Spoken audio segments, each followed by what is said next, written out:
A big-time Monday Night Football win gets the Vikings back on track and ready for Sunday's showdown against the Packers. This is Pick 6 presented by KFAN, and it's time to get to your fan questions. Question number 1. It's from Ryan in Prior Lake, and he wants to know who's the most underrated Vikings player.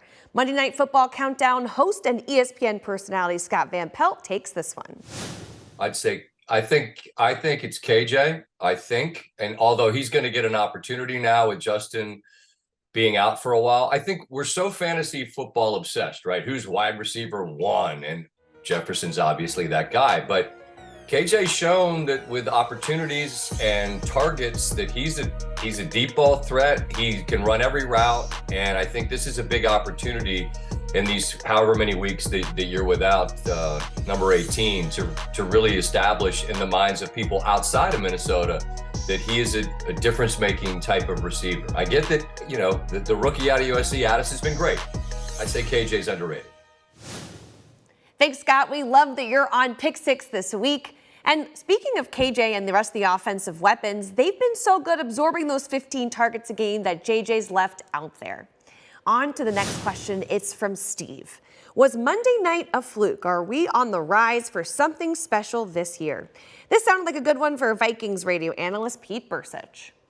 Thank you, Steve, for the question. And no, I don't think that our win over the 49ers was a fluke. What's a fluke is when you're in the red zone, you throw a slant, and it goes through the intended receiver's hands and bounces into somebody else's hands. That's fluky. When the Vikings played to their potential, and that's what I think we all saw last night, was these guys played up to their potential. There were a lot of things that went wrong, right? We had an interception. We were first and goal from the 1-yard line, didn't get that, missed a 50-yard field goal. Think about all those points that we left on the table. We're just getting there. If this team plays to its potential, it can play with anyone. That's not fluky. Okay, Pete, I see your Green Bay shade, but also agree with you. If it's another complete performance like the one on Monday night, Sunday will end in the victory. It's time for question number 3. It's a fun one from Lisa in Bethel. Wants to ask Kay Adams from FanDuel's Up and Adams show, who is your favorite Vikings interview ever? Kay, take it away.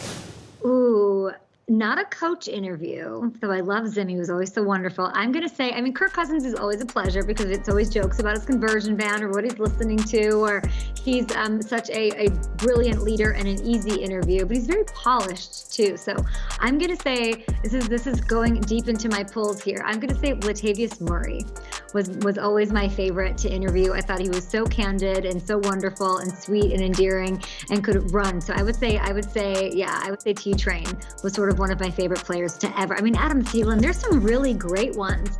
And I got to say, I sat next to Nate Burleson for 6 years on Good Morning Football. So anytime I got to interact with that Vikings, great. That was a great time. Great question. Not exactly where I saw Kay going with that one, but we appreciate her being on the show this week. Moving on to question number 4. Jake from Big Falls has this to say. Kirk has proven over the last 3 seasons to be extremely reliable in clutch situations while also putting up great stats. Why does the mainstream media continue to disregard Kirk as a top 10 QB? Vikings analyst Ron Johnson tackles this one.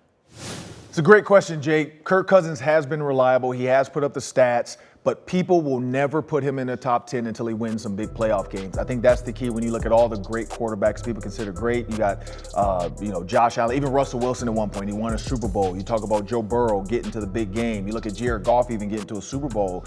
It's so hard for people to put Kirk in that situation when you think about primetime football games where he didn't have great games. Now, the last couple, he has had some good ones. We know that on the last 2 Monday night games. First 2 really good teams. But Kirk Cousins in the top 10 is always going to be a tough situation, and he's not flashy. He's not Joe Burrow pregame wearing shades with a flashy suit. He shops at Kohl's. So when you shop at Kohl's, people don't want to put you in that flashy quarterback conversation, but he's reliable. You hit the nail on the head, he is, and I think that's all that matters. Ron hating on the dad swag. I just don't get it. But what I do get is Kirk Cousins being second in the league in passing yards. The man's just been lighting it up. Let's go on to our next question. It's an offensive one. Chomp and Skull wants to know, is Cam Akers the new RB1? Voice of the Vikings, Paul Allen, has the answer. Chomp and Skull, thanks for the great question. And Cam Akers had more carries than Alexander Madison. in the victory over the San Francisco 49ers, but it was very close. And don't forget, Ty Chandler entered the game and did some damage. So, is there really a number one back on the Minnesota Vikings? Does there really need to be a definable number one back on the Minnesota Vikings? It is damage by collection and a collaborative effort of several running backs running behind the Minnesota Moving Company. I happen to like it a lot, whether we have a definable one or not.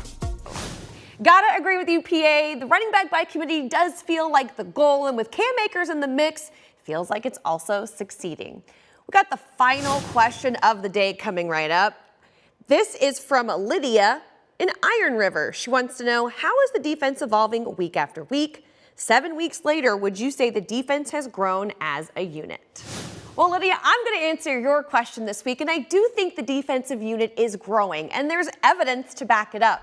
Back-to-back NFC Defensive Player of the Weeks in Cam Bynum and Jordan Hicks, plus multiple turnovers in the last 2 games. If you think this unit is growing, it really is, because when you also look at the amount of yards allowed per game, this team ranks 15th, which is much better than last season. And they've been facing quarterbacks like Patrick Mahomes, Justin Herbert, and Jalen Hurts. This defensive unit is growing, and I see them getting better and better each and every week. Well, that'll do it for this edition of Pick 6. Submit your questions online on Twitter at Tatum Everett's my handle, and maybe your question next time will end up on the show.